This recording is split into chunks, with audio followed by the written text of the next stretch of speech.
एक युवक अपने अपार्टमेंट की बालकनी में बैठकर कॉफी पी रहा है। तभी बगल वाले घर से विजय अंकल बाहर आए और राहुल की थोड़ी मदद की। उसने पूछा कि क्या यह अच्छा रहेगा यदि सौम्या उसके साथ बाजार जाए।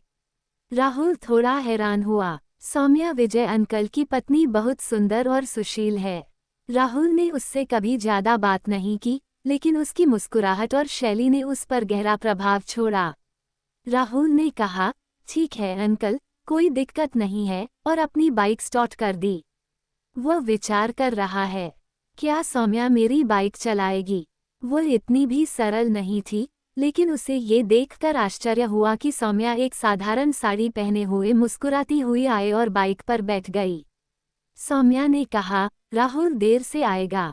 जब राहुल बाइक चला रहा था, तब दोनों चुप रहे। सौम्या उसके पीछे बैठ गई और राहुल के कंधे पर हाथ रखकर बोली, क्या राहुल, तुम इतने गंभीर हो? कोई प्रॉब्लम है क्या? उसने पूछा। उसके स्पर्श से राहुल का दिल अचानक धड़क उठा। इसमें गलत क्या है, सौम्या? वह हकलाया। सौम्या मुस्कुराई और बोली, यह अच्छा है कि आप मुझे सौम्या कहते हैं। लेकिन क्या आप जानते हैं, मैंने पहले भी तुम्हें देखा है। मैंने तुम्हें बालकनी पर गिटार बजाते देखा। बहुत अच्छा, उसने कहा। राहुल आश्चर्यचकित होकर बोला, हाँ, क्या तुमने वह देखा? मुझे नहीं पता। रास्ते में वे बाजार में पहुंच गए। सौम्या आवश्यक सामान लेते हुए राहुल के साथ हंसी मजाक में बातें कर रही है। क्या तुम्हारी कोई गर्लफ्रेंड है, राहुल?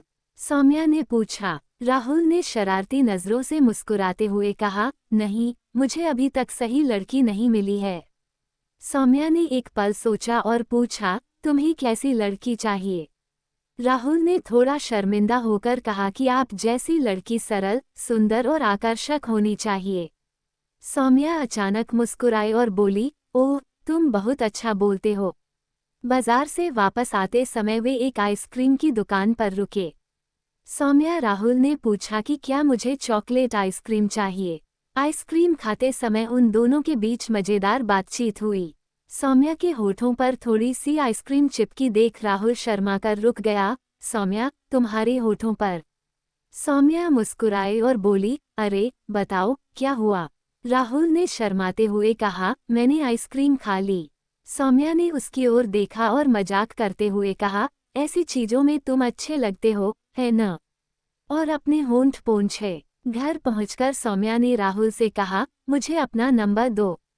जब भी मुझे तुम्हारी जरूरत होगी मैं तुम्हें फोन करूंगी। राहुल ने अपनी खुशी दिल में छिपाते हुए अपना नंबर दे दिया। उस रात राहुल बिस्तर पर लेटा उस दिन को याद करता रहा। सौम्या के बारे में सोचते हुए उसे लगा कि वो बहुत खास है। तभी मुझे एक नए नंबर से संदेश प्राप्त हुआ।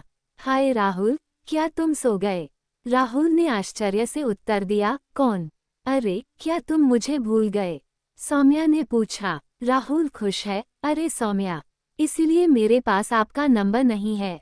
उन्होंने पूछा कि इस समय क्या हो रहा है। सौम्या, कुछ नहीं, कल रविवार है, मैं सो नहीं सकता। चलिए, हम आपसे कुछ देर बातें करेंगे।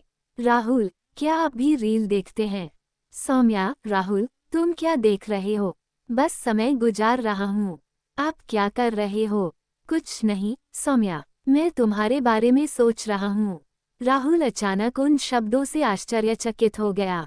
क्या आप गंभीर हैं? उन्होंने पूछा। सौम्या मुस्कुराई और बोली, हाँ, तुम बहुत खास हो। अगर राहुल तुमसे बात कर सके तो बहुत अच्छा होगा।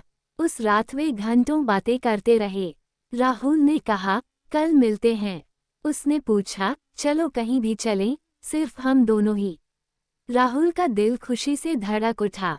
शुर सौम्या, उन्होंने कहा, मैं उस स्थान पर आऊंगा जो तुमने मुझे बताया था। अगले दिन वे फिल्म देखने गए।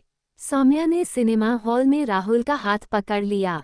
उस क्षण राहुल का हृदय खुशी से भर गया। फिल्म के बाद पार्क में बैठे हुए दोनों की एक दूसरे से जान पहचान हुई। उन्होंने कहा, राहुल, तुमने मेरी जिंदगी में एक नया रंग भर दिया है। मैं तुम्हारे साथ रहकर बहुत खुश हूँ। राहुल ने कहा, सौम्या, तुम मेरे जीवन में एक चमत्कार हो। तुम्हारे साथ बिताया हर पल खास है। तभी सौम्या ने शर्माते हुए मुस्कुराकर राहुल के गाल पर चुंबन ले लिया। उस दिन के बाद से राहुल और सौम्या छुप छुप कर मिलने लगे और अपने प्यार का आनंद लेने लगे। वे एक दूसरे के जीवन में खुशी और उत्साह लेकर आए और इस तरह उनकी प्रेम कहानी एक मधुर गीत की तरह सामने आई।